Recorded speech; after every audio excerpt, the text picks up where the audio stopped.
AP బీజేపీకి దానికి సంబంధించినటువంటి బ్రేకింగ్ కూడా మనం చూద్దాం. ఏపీ బీజేపీ రాష్ట్ర అధ్యక్ష పదవికి నామినేషన్ దాఖలు చేశారు పి మాధవ్.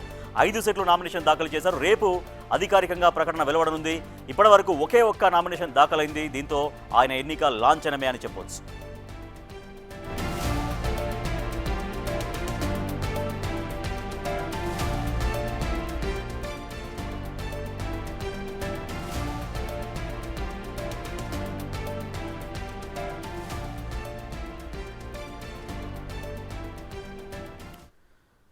రెడీగా తెలంగాణ అలాగే ఆంధ్రప్రదేశ్ బీజేపీ రాష్ట్ర అధ్యక్షుల ఎంపిక దాదాపుగా తేలిపోయింది. సో అఫీషియల్గా రేపు బీజేపీ అధిష్టానం ప్రకటిస్తుంది. ఇటు తెలంగాణ నుంచి రామచంద్రరావు అధ్యక్షుడిగా ఎన్నికైనట్టుగా ప్రకటించబోతున్నారు. At the same time Andhra Pradesh BJP రాష్ట్ర అధ్యక్షుడిగా పి మాధవ్ దాదాపుగా ఆయన ఖరారైపోయారు.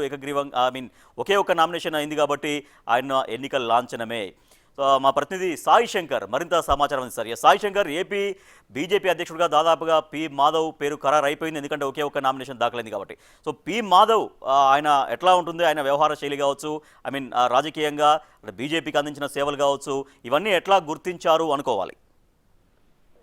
ప్రధానంగా మాధవ్ గత కొంతకాలంగా చాలా ఏళ్ల నుంచి బీజేపీకి యాక్టివ్ పర్సన్ గా ఉన్నటువంటి నేతల్లో ముఖ్య నేతగా చెప్పుకోవచ్చు. ప్రధానంగా బీజేపీ శ్రేణులంతా కూడా మాధవ్ కుటుంబం కూడా ఎన్నో ఏళ్లగా బీజేపీ ముందుకు తీసుకెళ్లేటటువంటి ప్రయత్నంలో పార్టీ కోసం ఆర్నిసలు కష్టపడుతున్నారు అనే విధంగా కూడా పార్టీకి సంబంధించినటువంటి సీనియర్లంతా కూడా చెప్తున్నటువంటి పరిస్థితి ఉంది. ఈ నేపథ్యంలోనే కంపల్సరిగా మాధవ్ కి అవకాశం ఇస్తే ఇటు బీసీకి సంబంధించినటువంటి అంశాలతో పాటు పార్టీకి ఒక స్ట్రాంగ్ లీడ్ చేసేటటువంటి అవకాశం ఉంటుంది అనే ఉద్దేశంతోనే కేంద్ర అధిష్టానం మాధవ్ పేరుని ఖరారు చేయడం జరిగింది అనే విధంగా కూడా పార్టీకి సంబంధించినటువంటి ప్రముఖులంతా చెప్తున్నారు. ప్రస్తుతం మాధవ్ కు సంబంధించి నామినేషన్లు దాఖలు చేయడం జరిగింది. మొత్తం 5 సెట్లను కూడా మాధవ్ తరఫున కూడా బీజేపీ శ్రేణులు అయితే దాఖలు చేశారు. ఇంకా ఎవరు కూడా దాఖలు చేసినటువంటి నామినేషన్ లేదు కాబట్టి కంపల్సరిగా ఇనామరస్ గా మాధవ్ నే ఏపీ బీజేపీ రాష్ట్ర అధ్యక్షుడిగా కూడా ఎన్నికయ్యేటటువంటి అవకాశం ఉంది. రేపు అధికారికంగా కూడా ప్రకటన చేయనున్నారు. రేపు ఉదయం 10 గంటల సమయం తర్వాత ఈ యొక్క ఎన్నికకి సంబంధించి అధికారిక ప్రకటన అనేది వెలువడనుంది. అయితే సాయంత్రం వరకు అంటే మరికొద్ది 1 గంట వరకు సమయం ఇచ్చారు. ఇప్పటి వరకు అయితే ఎవరు వచ్చినటువంటి పరిస్థితి లేదు. సాయంత్రం సమయంలో ఈ నామినేషన్లు ఏవైతే పరిశీలన జరుగుతుంది దాంట్లో యునామరస్ గా కూడా ఈయనకు ప్రకటించేటటువంటి అవకాశాలు ఉన్నాయి. రేపు అధికారికంగా కూడా మాధవ్ని అయితే ప్రకటించేటటువంటి అవకాశాలు కనిపిస్తున్నాయి.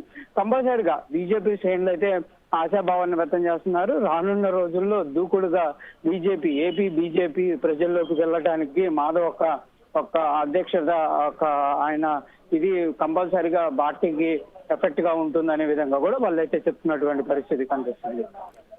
Right, thank you Sai Shankar. అటు తెలంగాణ ఆంధ్రప్రదేశ్ 2 రాష్ట్రాలకు బీజేపీ అధ్యక్షుల ఎంపిక దాదాపుగా పూర్తయిపోయింది. ఇక రేపు బీజేపీ అధిష్టానం నుంచి అఫీషియల్గా స్టేట్మెంట్స్ రావాల్సింది. తెలంగాణకు రామచంద్రరావు, మాజీ ఎమ్మెల్సీగా ఉన్నటువంటి రామచంద్రరావు, ఏపీకి పి మాధవ్ బీజేపీ అధ్యక్షులుగా రేపు ప్రకటన రాబోతున్నట్టుగా చాలా స్పష్టంగా మనకు సమాచారం తెలియదు.